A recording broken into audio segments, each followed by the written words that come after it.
esto fue un caso que de verdad es uno de esos casos que indignan tanto porque es un caso que demuestra tal cual la ineficiencia y la mediocridad de cómo funciona nuestro sistema que nos protege. Esto fue el pasado miércoles 13, esta misma semana.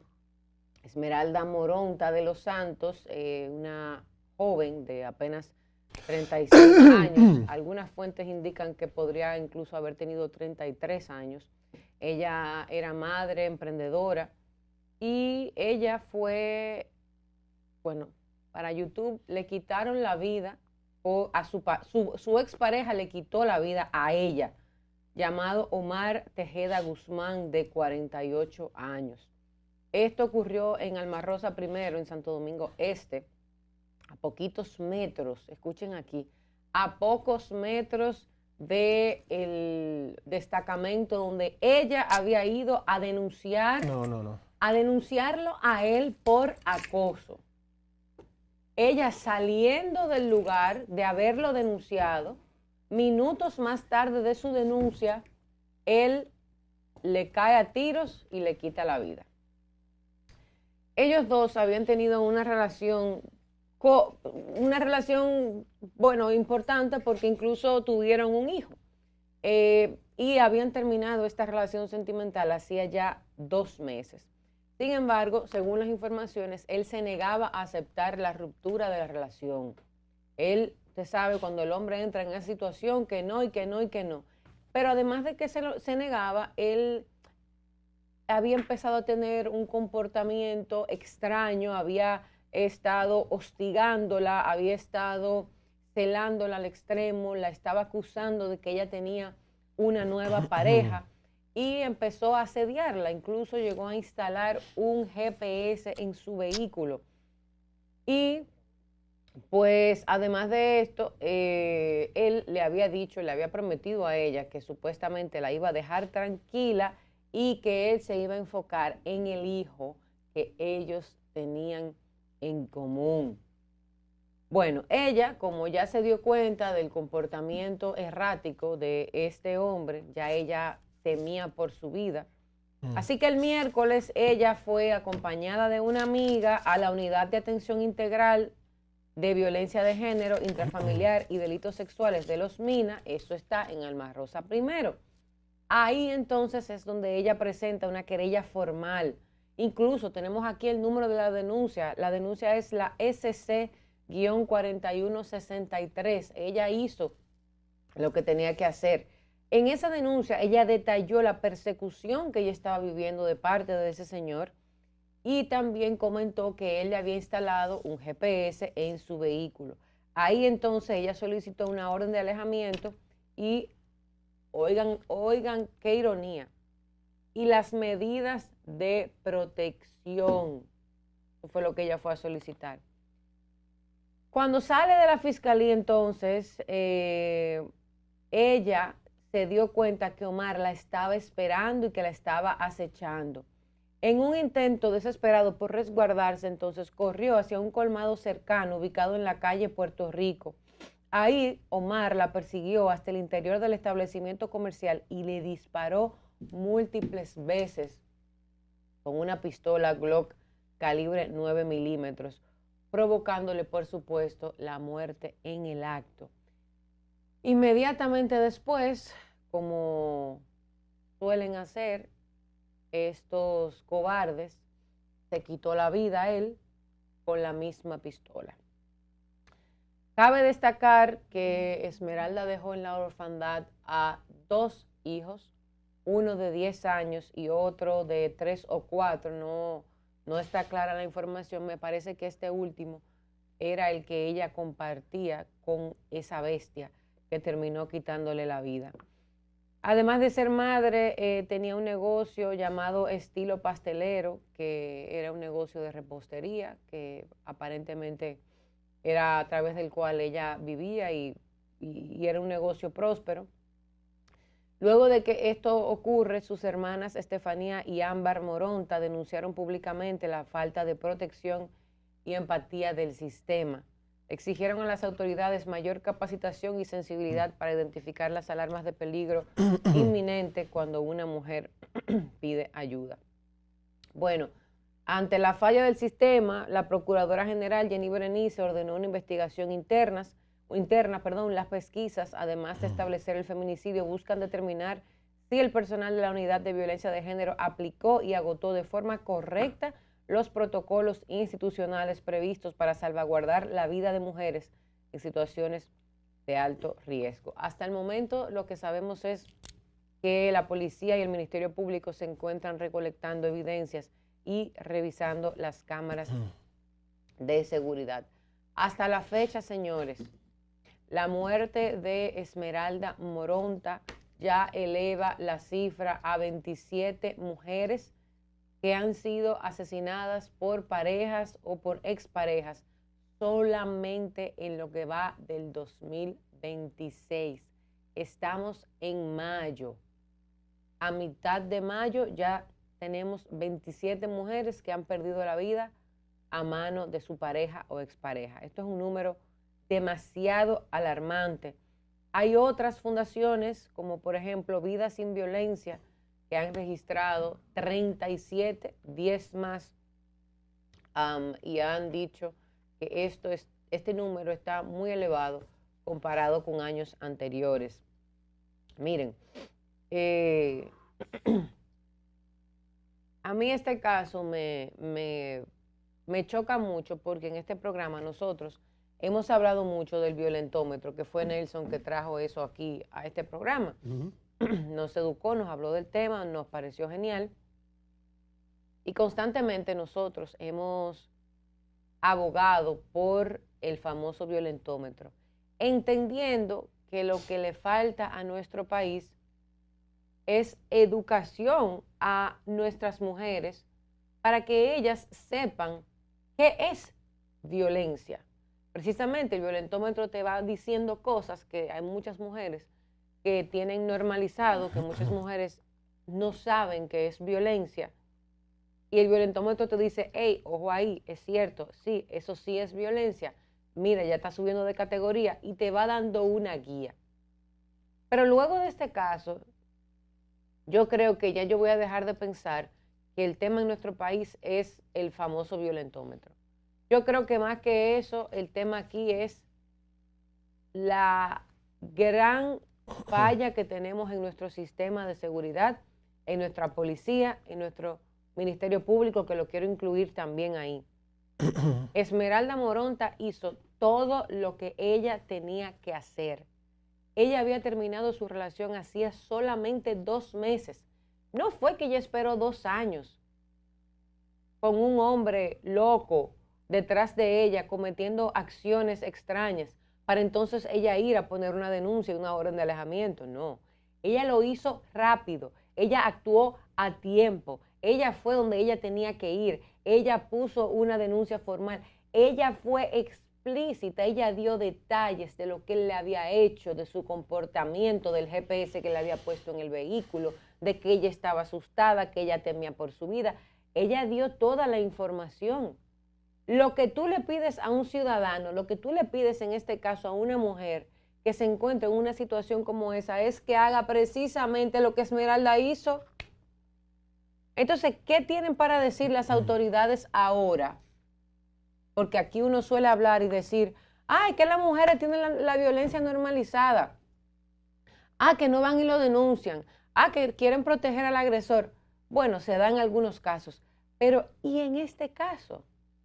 ¿Qué va a decir el Ministerio Público ahora? ¿Con qué cara Farideh Raful va y revisa lo que pasó en esa unidad? Señores, vamos a revisar ese protocolo. Cuando una mujer va y denuncia, incluso tengo que incluir al hombre ahí también, porque hay muchas mujeres que también tienen ese comportamiento y que son muy agresivas.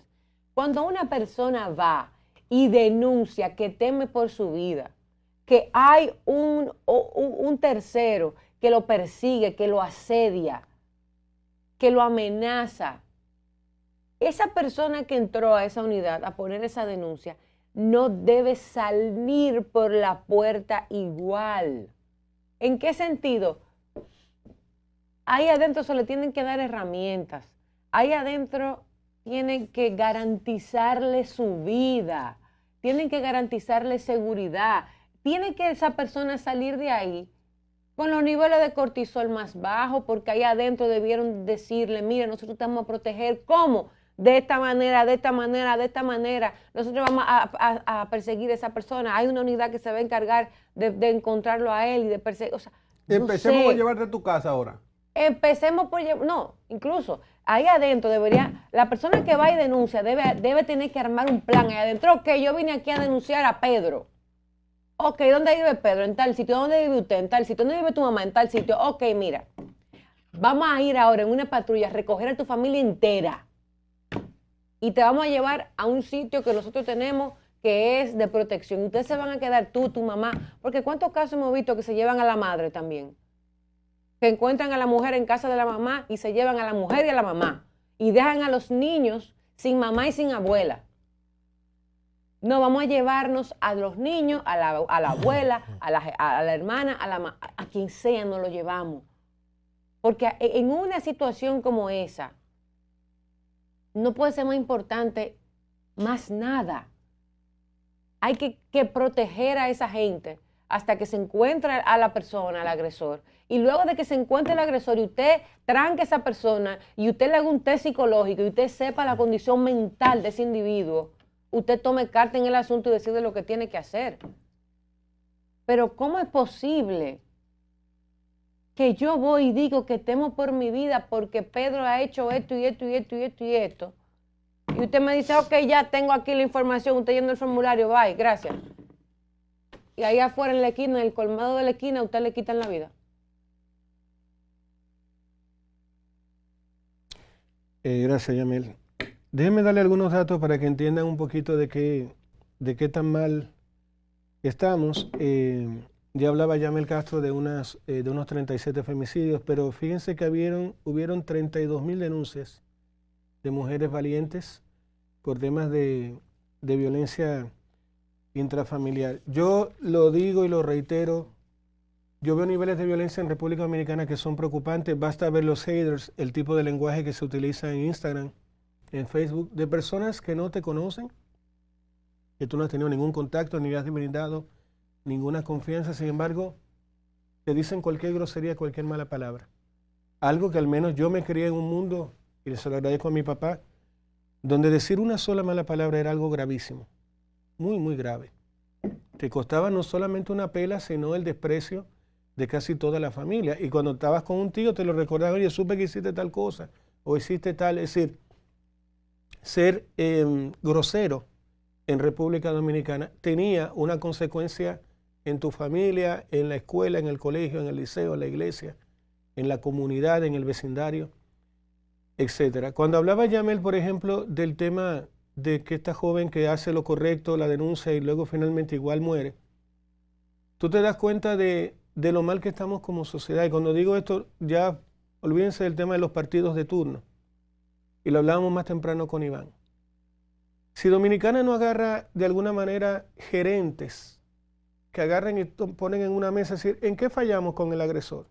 Mira, el agresor en vez de firmar una orden de alejamiento, que sea un simple papel, deberíamos ponerlo en grillete. Sí, sí. Luego tendríamos que buscar la forma de avergonzar a este agresor. No solamente que salga el tema en certificado de antecedentes penales, sino que la empresa donde trabaja sepa que él es un agresor. Oye, disculpa, ¿sabes que me llegó este papel, Nelson? ¿De dónde? De la fiscalía. ¿Tú golpeaste a Carmen Gloria? Sí, porque aquí sale tal. Es decir, vamos a hacer que avergüence el tema. Y luego me encantó la idea de Yamel. Si yo soy una persona, un cavernícola, que agarro a una persona como mi esposa y le doy golpe, conmigo lo que deberían hacer, yo por mí, en un mundo donde Nelson Valdés el gobernante, castración química, cadena perpetua, es decir, esa persona va a decir, wow, ¿cómo me equivoqué al ponerle un dedo encima a Carmen Gloria? Entonces, yo creo que llegó el momento en que seamos bastante sinceros y entendamos que nosotros tenemos un problema, al parecer, y disculpe que te lo diga, Yamel, porque tú eres mujer, porque quien cría a los hombres son mujeres. Algo pasó en el modelo de crianza dominicana que al final el resultado de esa crianza, Yamel Castro, fue un cavernícola, un animal, un imprudente, un irracional, un psicópata, un sociópata, un asesino. Ahora vamos al Estado. Ya hablé de la familia. Hay cosas en la vida que se piensan y otras que no se piensan. Cuando ya tenemos 32,000 denuncias y ya hemos perdido en apenas un cuatrimestre 37 mujeres, creo que llegó el momento de decir, oye, las casas de acogida son suficientes, al parecer no. Y lo otro, si ya la niña está sentada aquí y la veo así temblando, lo primero, como dice Yamel, la calmo a la muchacha y digo yo, bueno, cuéntame de este hombre. No, mira, y ya yo defino que estamos hablando de un loco. Yo digo, bueno, mi amor, de aquí yo te voy a llevar a una casa de acogida, ¿dónde está tu mami? ¿Tienes algún hermano? Vamos a ir. Entonces tratar de protegerla de alguna manera, de acogerla, para que no me la maten. Entonces, no quiero entrar en detalle de qué se hizo mal, Faride, esto porque no ya, es decir, Faride forma parte de un sistema que está mal completo. Lo hablábamos más temprano con Iván. Yo no soy bruto porque yo quise ser bruto. Fui bruto porque la escuela donde fui, la malla curricular era mala. Luego fui a una universidad donde la malla curricular era mala y terminé haciendo un máster y un magíster en una universidad donde la malla curricular era mala. Si yo soy violento y soy una basura como hombre, es porque así me criaron. No, el hombre no entra a la cocina. Sal, Nelson, sal de aquí, papi. Tú no tienes que estar metido en la cocina, tú tienes que estar con tu papá, bebiendo romo y con la barriga afuera sentado en el sofá. Mira, viene mi novia en camino. No, yo voy a hablar con ella un ratico. Entonces, los hombres son machistas, son violentos por un modelo de crianza que les blinda, le acomodan su pensamiento obtuso, estúpido e irracional. Entonces, el fruto de eso es un maldito loco. Tú lo miras, es decir, yo he vivido temas aquí en Dominicana que son impresionantes. Y yendo con mi mujer en el auto, un tipo mentándome la madre y ella diciéndole tal cosa, y luego tú dices, wow, ¿qué razón tenía mi padre? Cuando yo trabajé en Punta Cana, quería comprar un arma. Y llamó a mi papá para pedirle de alguna manera autorización. Me dice, mira, mijo, no la compres el arma porque inmediatamente tú la compres, todos los problemas tú la vas a solucionar con un arma. Y cuando a mí me ocurrió ese episodio con Carmen Gloria, digo yo, si yo hubiese tenido un arma, de manera irracional lo que hago es coger el arma y vaciársela al chofer. Pero ¿qué es lo que nos está pasando ahora mismo en República Dominicana? Hay una falta de respeto en todo. Pero en la calle, un motorista te dice 35 malas palabras. Viene un tipo de un camión y rellena de malas palabras a la mujer tuya. Por cualquier cosita. Entonces vivimos en una sociedad violenta. ¿Ustedes creen que mucha gente sale arrancando de Dominicana solamente por el factor económico? Y lo hemos hablado varias veces con Iván. No, es muy difícil vivir aquí. Mira, la niña era chef. No estamos hablando de un mundo rastrero. No estamos hablando de gente que vivía debajo del puente. Estamos hablando de gente que se supone que tenía cierta educación. Y luego viene la parte, como decía Yamel, de la cobardía. Te voy a matar porque luego cuando tú estudias la psicopatía del tipo, la voy a buscar para ya hacerle daño, pero luego para yo suicidarme. Y ahí entra ya otro factor que es el tema de la salud mental. Seguimos pensando que los dominicanos andamos bien y estamos bien. Estamos muy mal, pero estamos fatal. Nos tratamos mal, hemos adoptado la microagresión y la falta de respeto como un factor cultural. Estamos tratando de convencernos en República Dominicana que ser violento, ser rastrero y ser grosero es algo que forma parte de ser dominicano. Y eso es mentira. Eso es completamente mentira. Pero vivimos también sin referentes éticos. Se lo he dicho a todos los políticos que están aquí. Nicolás de Jesús López Rodríguez podrán decir, no, que el tipo, y que fue arrogante, y que Monseñor Agripino Núñez Collado. Teníamos referentes éticos. La manera en que se expresaba el doctor Joaquín Balaguer o el doctor Leonel Fernández Reina o el doctor José Francisco Peña Gómez, el tipo de televisión que hacía Jackie Núñez del Risco. Freddy Veras. Don Freddy Veras Goico. Entonces, lo que éramos niños en esa época y veíamos televisión así, escuchábamos un buen lenguaje, veíamos formas. Me acuerdo cuando Jacobo Masluta y Peña Gómez en un espacio del Gordo de la Semana discutieron, pero era una discusión con altura, sin malas palabras, sin grosería. No se fomentaba de alguna manera en la República Dominicana las faltas de respeto. Pero hoy sí. Hoy se aplaude la grosería. la rastrería es bien vista.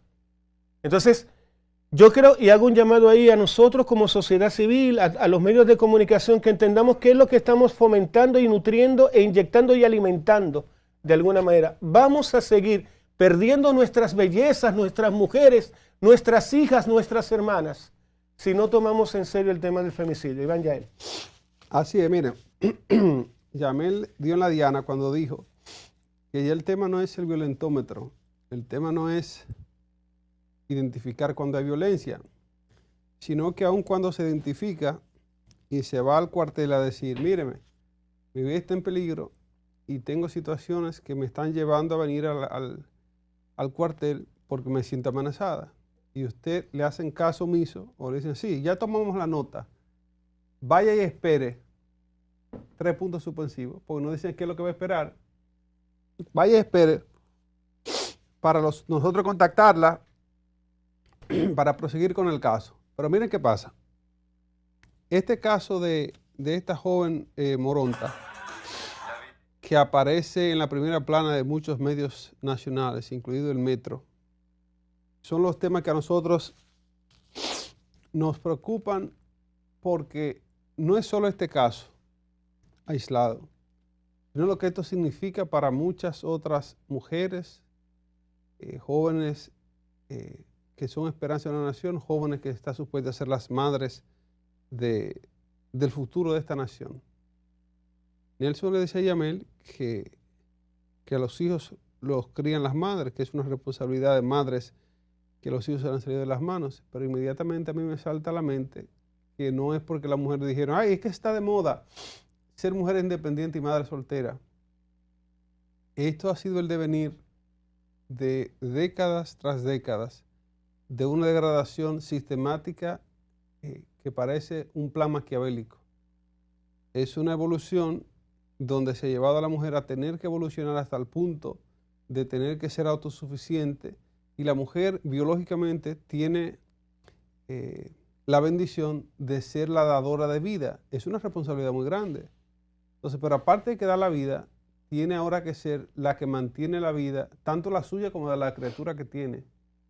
Entonces, tiene un requerimiento sumamente potente de la sociedad, porque usted es mujer, pues tenga sus hijos, para los hijos. Pero ahora usted, como usted es mujer independiente, también manténgalo, porque usted quiere ser independiente. Ah, ¿tú quieres ser empoderada? No, pues yo hágalo. Entonces, hay un nivel de... no hay empatía, es lo que está pasando.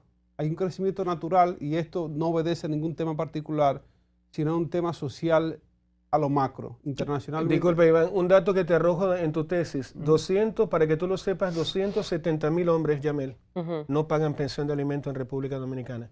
270.000 hombres. Wow. Eso hace que la mujer dominicana, tal como tú lo indicas, sea la que responsable de que ese niño coma al mediodía. Y como dice Freddy, ese número tan corto. ¿Tú crees que son más? Muy posiblemente que son más de ahí. Entonces, eso es lo que está registrado. Tú oye, hay gente por ahí que no están ni en los cuadernos, ni en los récords, ni en los libros. Entonces, esto ha pasado a nivel global, donde hay un cambio de mentalidad en que la mujer quiere ser más activa en las sociedades, pero que al mismo tiempo llegue el momento que dice, espérate, el reloj está, the clock is ticking, ¿verdad? El reloj está contando, entonces hay que tener los hijos. Pero tiene una formación, una capacidad, tanto intelectual como emocional, como humana, que los hombres, por una razón u otra, Nelson, nos hemos quedado muy atrás.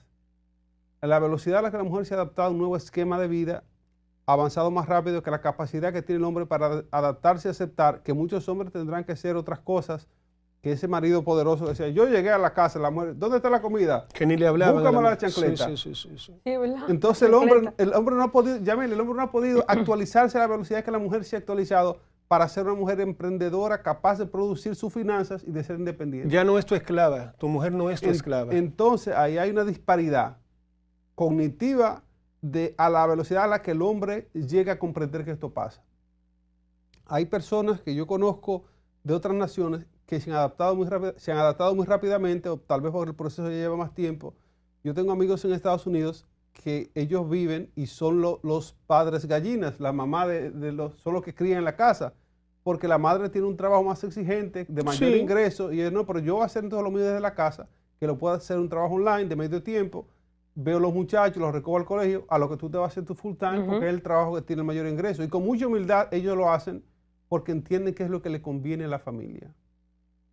Ahora aquí, tú quedarte en la casa, Nelson, a cuidar al Nelsito, y que la esposa sea la que se vaya a ser la mayor productora de la casa, eso es inaudito para un hombre dominicano, nuestra mentalidad. Sí.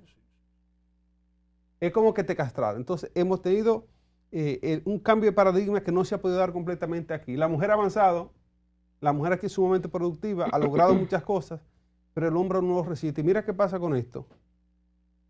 Pasa el factor que la mujer progresa, pero no puede tener ese hombre por la falta de humildad que te dice que hace falta. Y esa mujer tiene que sacrificarse o a estar sola con los hijos porque el padre se va porque no resiste el nivel de impacto y de potencia que tiene esa mujer productiva. Porque parece que hay un tema biológico también de qué pasa con la hombría cuando la mujer es la mayor productora. Un tema hasta de líbido y biológico. Iván, pero yo me hago una pregunta, Yamel, corrígeme tú que conoces el caso a profundidad. Ella no tenía un hermano, un papá, porque yo también digo, Yamel, si tú tienes tenido problemas con tu marido y yo soy tu papá, tú me tienes que decir a mí, mira, papá, tal cosa, a tu hermano le tienes, a un primo, siempre hay una fuerza masculina que tú tienes que acudir como mujer y decir, ¿tú puedes hablar contigo, Nelson? Claro que sí, manita, ¿qué pasa? Oye, ¿sabes que fulano? Para yo agarrar a ese hijo de su madre y decirle, ¿qué te pasa con mi hermana? Es decir, que esta niña no tenía hermano, no tenía, el papá estaba muerto, no había ningún familiar que la apoyara. ¿Qué pasó con esta muchacha? Mira, de papá no se ha hablado, por tal vez lo mismo que estamos hablando, cuántas familias, cuántos hijos e hijas se han criado en nuestro país sin padre, porque aquí tenemos lamentablemente, culturalmente, una tradición casi de que los padres deciden ausentarse de la vida de los hijos. Ahora, hermanos no tenían porque quienes salieron a denunciar luego de su muerte fueron sus 2 hermanas. Y ese punto que tú tocas, Nelson, yo lo pensé y lo toqué ayer. Porque yo decía, eso le pasó a ella por no tener ni un papá, ni un hermano, es más, ni un abuelo que tuviera un chin duro. Porque si lo hubiera tenido, se le desgracia la vida a ese hombre, porque ese hombre, ese abuelo, ese papá o ese hermano hubiera estado dispuesto a lo que sea, hubiera ido a defenderla y se hubiera enfrentado de tú a tú con ese hombre. Y ahí, cuando tú ves que una hija tuya está en esa situación, tú vas dispuesto a todo. Si Freddy estuviera aquí sentado, hubiera dicho, no, yo voy y yo lo resuelvo el problema, yo no voy a ningún lugar. Y eso pasa. Y o se le desgracia la vida a la persona, o tiene que coger cárcel. Y ese hombre prefiere coger la cárcel y dejar a su hija viva que dejar que se la maten. Y para muestra un botón, porque este caso es el ejemplo perfecto. Es más, era tanto que ella no tenía otro hombre alrededor en su vida que con quien ella fue a poner la denuncia fue con una amiga. Es una cosa que usted no va con una amiga a hacerlo, usted va con un hombre que vaya con usted. Mira, ya le di lo que le toca al aspecto, a lo profundo, a lo social, a lo mundial, al cambio de paradigma que ha pasado. Pero disculpa, esta casa de los narcotraficantes y toda esta casa que yo veo vacía en Arroyo Hondo y en todas partes, hay un montón de casas vacías, Yamel. ¿Por qué no la toman como lugar, como centro de acogida y te meten una policía mujer adentro, Iván? Nelson, aquí estamos siendo incapaces de tener casas de acogida correctamente para niños, para huérfanos. Imagínate tú para mujeres con temas de pasionales de relaciones. Bellavista está lleno de casas vacías, Arroyo Hondo. Yo la he visto con mis ojos. Te puedo llevar ahora mismo con una cámara. Agarramos esa casa por 10 convirtamos en centro de acogida para las mujeres. En 10 meses es una torre de 20 pisos. Esa que tuviste cerrada.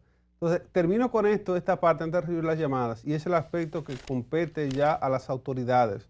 Porque aquí no fue solo el fallo social o el fallo de la falta de familia que tenía esta joven Moronta, sino la falla garrafal y responsable de una instancia policial que recibe la denuncia y la manda a su destino, a un destino terrible como este. Entonces, ¿quién le responde a esta familia? ¿Quién le responde a esta orfandad que queda por parte de ambos? Porque ¿quién les responde? Una niña que tiene, ¿verdad, Yamel? Un niño, me parece. Un niño, el que es de ellos, de ambos los dos. Entonces, ¿quién responde a esto? Y a nivel social, esa criatura que ahí queda es un lastre para la sociedad. Son 2 fuentes de ingresos que ese niño no va a tener. son dos fuentes de Pero protección olvídate, que no va a Iván, tener. el dinero puede... No, pero de protección, Pero y de ese niño, guianza, y mira, de crianza. Ese niño, Iván, va a crecer No, con todos los con traumas un del mundo. trauma. Sí, sí, sí. Carencias de ambas ¿De qué formas. murió Pero mi una mamá? cosa, mira, óyeme, cuando Una una locura. familia pasa una cosa como esa, es una cosa que sigue, que eso es tan poderoso y tan fuerte, que eso sigue, que se queda en generación tras generación. Eso es una cosa que ese niño tiene que hacer un trabajo abismal para despojarse, para quitarse eso que lo persigue, para quitar esa energía, para quitar ese ciclo, para romper ese ciclo de violencia que su padre le heredó, porque esas cosas se heredan. Que tu papá sea un asesino y que quien asesinó fue a tu mamá. Señor, eso es un peso que no nos imaginamos. Ese niño va a tener que hacer trabajarse psicológica y emocionalmente durante toda su vida. Si quiere ser una persona funcional. Si no, ese niño no va a ser un hombre funcional mañana. Porque no lo va a lograr. Tenemos que crearle un mundo bastante complejo, bastante hostil a un potencial asesino de mujeres. Yo creo que nosotros tenemos que mirar qué es lo que estamos haciendo para cuidar a nuestras mujeres honestamente, y que un hombre entienda, un hombre dominicano entienda que si le pone un dedo encima a una mujer, es el fin de él en todos los sentidos, a nivel laboral, a nivel judicial, es decir, que sepa que su mundo va a ser una pesadilla en cuanto cualquiera. Y ahí tenemos también que potenciar, Yamel, la denuncia anónima. Muchas veces tú estás así con el corazón. Entonces un vecino se ve, oye, disculpa, ¿sabes que tengo un problemita al lado? Esa gente vive como matándose. Para cuando la policía llegue, disculpen, sí, ¿cuál es su nombre? Rosa, y usted, Benjamín, ¿qué es lo que pasa aquí? Porque me están diciendo que hay unos ruidos extraños y una vaina. No, esto es lo que quiero. Primero, venga, caballero, que quiero conversar con usted. Tenemos que ver la fórmula de salir de estos King Kong, de estos animales, de estos cavernícolas, que luego terminan quitándole la vida a nuestras mujeres de maneras además impresionantes para luego ser tan cobarde que suicidarse, Yamel. Ya lo sabe. Porque luego le quita la vida a la mujer diciendo, bueno, ahora yo me voy a suicidar para que nadie me ponga un dedo encima. Bueno, algún día habrá un gobierno acá que tendrá que hacer cosas que a una gran mayoría de la población le va a encantar. Iván Yael. Aparte de gobierno, porque nosotros ya creo que está demostrado que hay muchas cosas que no se hacen con voluntad estatal. Nosotros como sociedad creo que tenemos que empoderarnos y empezar a hacer cosas de nuestro propio pecunio, de nuestras propias inspiraciones, y ver cómo nosotros en el poder, poco mucho que tengamos como medio de comunicación, podemos empezar a concientizar más a las mujeres, concientizar también a los hombres, que en la mayoría de los casos son victimarios, concientizar a la sociedad y tratar de seguir exigiendo que a la medida que les sea posible, con esa delicadeza, ¿verdad?, a las autoridades nuestras, que armen un plan, un protocolo exhaustivo, muy correcto, muy detallado, de cómo se recibe una denuncia a una mujer que llega a un cuartel militar temblorosa porque se siente amenazada. ¿Cuál es el protocolo para eso? ¿Dónde se recibe? ¿Quién la atiende? ¿Cómo esa mujer sale de allí? Y es inaceptable mandar a esa mujer para su casa. Eso es inaceptable. ¿Cómo usted y manda a esa mujer? Buscar a él de inmediato. Ok, ya tengo aquí los datos, está bien. No, para su casa no, para su casa no. Para su casa claramente, por este ejemplo, claro. Miren, que no. Los teléfonos van a estar en pantalla ya, la llamadita está ahí. Buenos días, ¿quién nos habla desde dónde adelante? Sí, buen día, equipo. De verdad, un tema bien preocupante. Te habla Julio de la zona oriental. Hola Julio, Sí. bienvenido. Mira, yo siempre he dicho algo y se lo voy a recalcar en este programa que creo que es el más visto. Las instituciones no están haciendo su trabajo. Sí. Y me explico. Yo duré casi 30 años trabajando en inteligencia en el Estado. La policía tiene un departamento sobre violencia de género. Yo no me explico por qué la policía en esos lugares, esos juzgados, no tiene unidades de protección inmediata a la víctima. La víctima va a poner una querella, la policía debe tener una unidad, una oficina ahí que inmediatamente vea cómo la persona acude con nervios, con miedo. Luego de que le reciban la querella, la denuncia, la policía le dé una protección temporal hasta tanto se procese la condición de la víctima y de esa persona. Entonces, si esa muchacha al momento que llegó a poner la querella hubiese visto una unidad que la resguarde ahí, perse, vamos a averiguar, vamos a proceder a investigar dónde está esa persona y cuál es la situación. Hoy no la estuviéramos contando, porque es que las instituciones aquí están fallando. Y le pongo por un ejemplo, un paralelismo. Hace 5 días mataron a un coronel de la policía, un ex coronel, un hombre que fue íntegro en el desempeño de sus funciones, y ustedes han escuchado a la dirección de la reserva de la policía referirse a eso. Han habido un comunicado, porque las instituciones están fallando. Las mujeres que son víctimas de violencia de género están solas en su lucha, solas desde su hogar, solas desde el Estado. ¿Por qué el Ministerio de la Mujer no tiene una unidad técnica en esos lugares? ¿Por qué el Ministerio de la Mujer no tiene unidades que le den seguimiento de casos de violencia de género? La misma policía, la Procuraduría. Señores, a grandes caballos, grandes espuelas, la situación se nos está yendo de la mano. Vamos a terminar sin mujeres. Entonces, esto es un momento para hacer un gran llamado a las instituciones que tienen que ver con esto y tomar carta en el asunto. Gracias, Julio. Gracias, Julio. Mire, esto, ciertamente, como dice Julio, debe haber un momento de ya basta con esto. Porque aquí se hacen inversiones en diversos rubros y esas inversiones que se hacen no dan el resultado que se espera. Es como si usted está botando los insumos, los recursos y los agentes que están trabajando, porque el plan no existe, Nelson. Tú puedes tener los millones de chanflín, como dicen por ahí, y si tú no sabes en qué lo vas a aplicar, se te evaporan las manos. Hay que hacer un plan exhaustivo sobre cómo se va a proteger a la mujer dominicana, cómo se va a proteger el tema de las relaciones interpersonales entre hombres que se ponen violentos y demás. Buenos días, ¿quién nos habla de dónde adelante? Muy buenos días, caballero. Un saludo para ustedes dos y la dama bella que está ahí. Adelante, Víctor.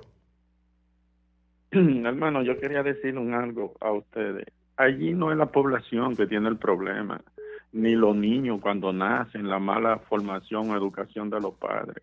Allí es la propia ley que dice ser ley justa de justicia, administrando leyes que son excrementales y letrinas para ellos mismos. Sí hay leyes, porque ahí hay políticos también de alta glamour de la sociedad, de la mierde, que tienen acoso contra las mujeres, tienen esto y la ley no le hace nada, porque son don fulano. Ahí hay violadores que han violado niños y ya están fuera.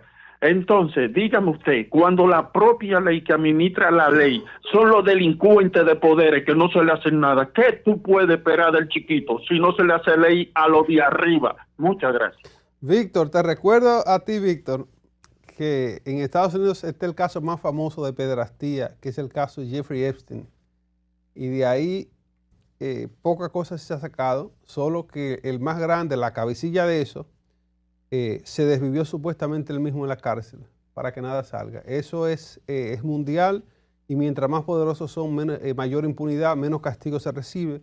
Pero esta nación, que no es Estados Unidos, tenemos que hacerlo diferente y tenemos que hacer que esto mejore. Buenos días, ¿quién nos habla? ¿De dónde adelante? Buenos días, ¿cómo están ustedes? Bien. Adelante. Sí, les habla la ingeniera Pion, pero hoy voy a hablar como trabajadora social que pasé 15 años en los hospitales del país. Hice mi carrera trabajando en trabajo social. Óyeme, con esta reforma que piensa hacer el Estado con reunión de instituciones, yo creo que la Secretaría de la Mujer, o sea, el Ministerio de la Mujer debería de abarcar, por ejemplo, no están haciendo las instituciones de la niñez, de la mujer, del CONANI. Mira eso, lo que pasó en San Cristóbal, que un niño de 14 mató a uno de 15, de 10, y la mamá había ido a decirle, ellos dijeron, no, porque si no hay sangre, no hay qué sé yo qué. Mira esa mujer que mataron anteayer o sea, que esas instituciones, ninguna están haciendo su papel. Yo creo que tanto como la Secretaría de la Mujer, de la Juventud, de CONANI, del Plan Social, de los viejitos, todo eso debe aglutinarse en un ministerio de la familia. Quizá se trabaja mejor y se gasta menos. Saludos a todos. Gracias, ingeniera. Gracias, mira, ingeniera. eso es una idea que se ha vertido en los medios desde hace unos tiempos, ¿por qué no se unifican todos esos ministerios que andan por ahí sueltos para edificar y tener una política transversal en el tema de la familia? Algunos piensan que complicaría la situación aún más porque se enredaría en sus mismos pies, porque si con la división de Conani no lo hace bien, si no lo hace bien el Ministerio de la Mujer, que no lo hace bien tampoco, si juntamos tres cosas que no lo están haciendo bien, ¿tú crees que se puede solucionar? Es una pregunta que la gente se hace. Ahora, la directriz que nos plantea la ingeniera tiene sentido. Si se fuese a hacer correctamente y si cuando hacemos el Ministerio de la Familia no llevamos los entuertos de Conani, no llevamos los entuertos del Ministerio de la Juventud y demás, ahí está la llamadita. ¿Quién nos habla desde dónde? Adelante. Aquí Valerio desde Villaduarte, muchas bendiciones para todos. Adelante, Amén. Eustacio. La verdad que esto está muy difícil. Mire, aquí también estos casos de asesinato, como estos policías vienen aquí mismo, cerca en una esquina mía, mataron a un muchacho jovencito, de algunos 18, 20 años. Lo agarran dentro del colmado, lo hacen que corra para afuera, porque ese es el objetivo. Y lo mataron. Entonces en ese trayecto pueden ellos herir a una persona. ¿Por qué no mandan una persona para que... Entonces cayó la... No se había caído. Trancó y... Eustacio, por Dios, lo estábamos escuchando. Lo estábamos escuchando, pero bueno, ahí se la llama de Eustacio Valerio cuando nos llama de Villaduarte. Les decía y les concluyo la idea de que si se juntan esos 3 o 4 ministerios que tienen que ver con las familias de niñez, juventud, mujer y demás, si no llevan los entuertos que ya tenían, sería una gran cosa. Ahora, si llevan todos esos problemas a un solo ministerio, va a ser un mega desastre. Lo que hay que hacer, señores, es aquí instalar una institución que tenga que ver con la familia, pero desde cero impoluta. Buenos días. ¿Quién nos habla de dónde? Adelante. Buenos días. Y aquí de Villamella, muy bien. Gracias a Dios que yo estoy hablando en un programa que hace mucho que lo estoy escuchando y no había podido llamar. Sí. Pero en realidad yo estoy mirando este tema que están hablando y yo me pregunto realmente, ¿cuál es la solución que hay que buscar a ese problema, a esa muerte de esas mujeres? Porque en este país se habla mucho. Y yo le voy a decir un consejo, aquí se habla mucho, cada quien da una opinión, pero nadie da una solución definitivamente a ese problema. Porque aquí no es posible que se esté muriendo. Sí. Hay 22 muertes de mujeres según la prensa. Y eso no es posible. Las mujeres tienen derecho a vivir su vida y nadie tiene derecho a prohibirle la vida a ninguna mujer. Ningún hombre tiene derecho en la vida de ninguna mujer. Así es. Para eso debe estar el Ministerio de la Mujer, poniendo su cuota de sacrificio. Y no veo que lo hacen. Sí. Pero en realidad, también las autoridades, ¿qué fue lo que pasó con la fiscalía? Que poniéndole una orden de alejamiento a esa señora. ¿Por qué la despachan? Porque esa mujer no podía haber sido despachada. Así es. No podía salir de ahí, tenían que ponerle una protección.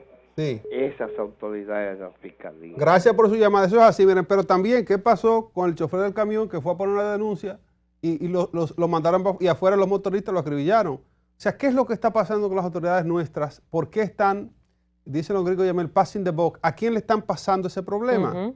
Porque se entiende que la gente va con los problemas y dice, no, pero eso no es aquí, vaya. Sí, lo anoté, vaya, después hablamos. El tema, disculpa Iván, el tema es que claramente nuestras autoridades no sirven. No sirven, no tienen el talento, no tienen la madera, no tienen el conocimiento y en algunos casos tampoco tienen la voluntad. Tenemos otra llamada. ¿Quién nos hablan y de dónde?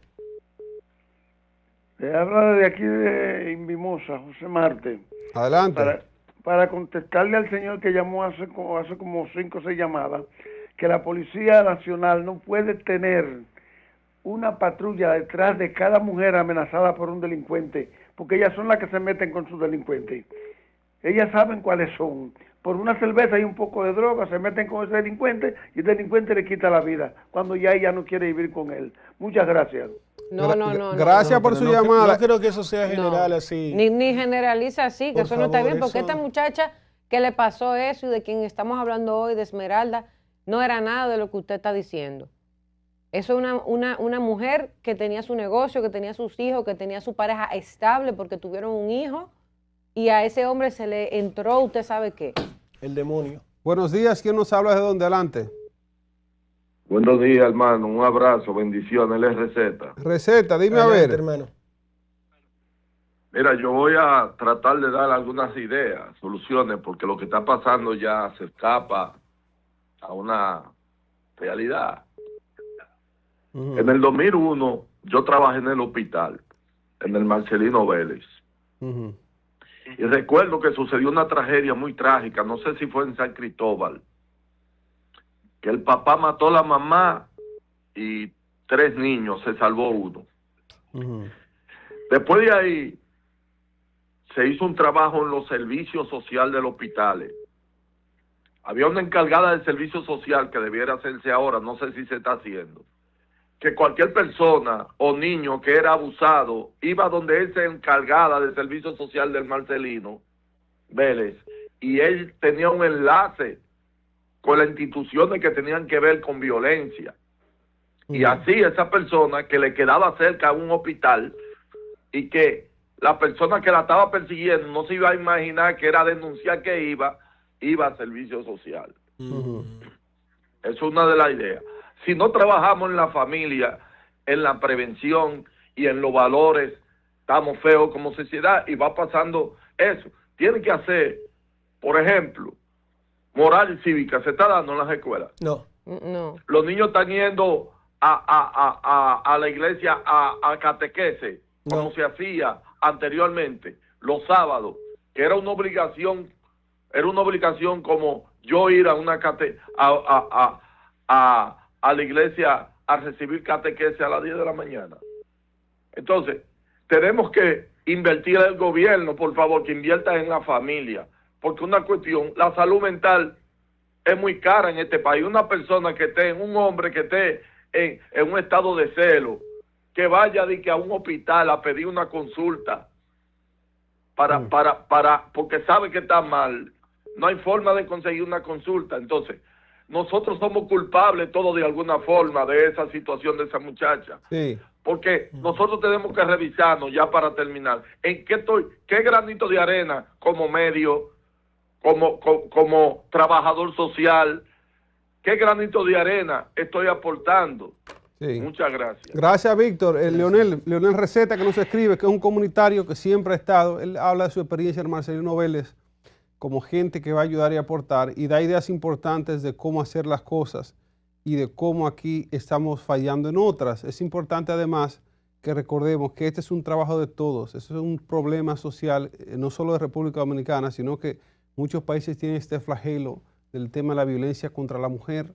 Biológicamente somos diferentes, nuestra contextura física es diferente y esto nos lleva a este caso que en la mayoría de los casos son los hombres los victimarios. Buenos días, ¿quién nos habla de dónde? Adelante. Sí, buenos días, Santo Domingo Norte. Adelante. Quería aportar algo relacionado con lo que a veces vamos al matrimonio pensando en cama nada más. No pensamos en los problemas que los matrimonios, la responsabilidad que es un matrimonio. El hombre debe amar a su esposa y la esposa respetar a su esposo. Cuando vamos al matrimonio sabiendo que es una responsabilidad, muchas cosas de esas se pueden evitar. ¿Por qué? Porque un esposo que no respeta, una esposa que no respeta a su esposo, que estaba caminando y todo un poco agitado. Sí. No puede tener una familia que primero que dé unos hijos que sean ya adultos, que sean buenos en la sociedad, que aporten algo. ¿Por qué? Porque son como esponjas. Lo que vemos en casa es lo que practicamos. Sí. Si vemos que mi padre no respeta a mi madre, le habla duro, tal vez la golpea, bueno, eso voy yo absorbiéndolo cuando sea ya en mi matrimonio, eso es lo que voy a hacer. Ahora, cuando tenemos una visión del matrimonio que es algo que no es solamente cama, que no es solamente tenemos que ver los problemas de la alimentación, sino la responsabilidad de nuestros hijos, que somos dos, pero somos uno solo. Lo tuyo me afecta a mí, lo mío te afecta a ti. Entonces, eso ayuda a que el matrimonio sea respetable.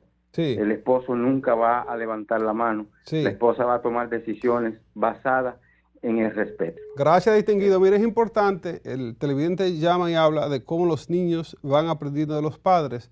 Hay un aspecto que ese es importante, el aspecto de lo que se ve, lo que se emula. Hay el ejemplo. El ejemplo, hay hijos que no tienen ese padre que emular, que se crían con ese vacío, y quien llena ese hueco, ese espacio, son unas redes sociales que están llenas de mucho contenido que son para nada constructores, no construyen cosas positivas, y nosotros estamos viendo niños criados por dispositivos electrónicos, niños que viven con un dispositivo, Nelson, 24/7. 24/7, que el tiempo que pasan con el padre o la madre no componen ni el 10% de sus días, porque y cuando la madre o padre están con el niño, están los mismos padres con su dispositivo, y los niños, entonces, ¿quién está criando los hijos, nuestros hijos ahora? ¿Quién se está responsabilizando del tema de la crianza?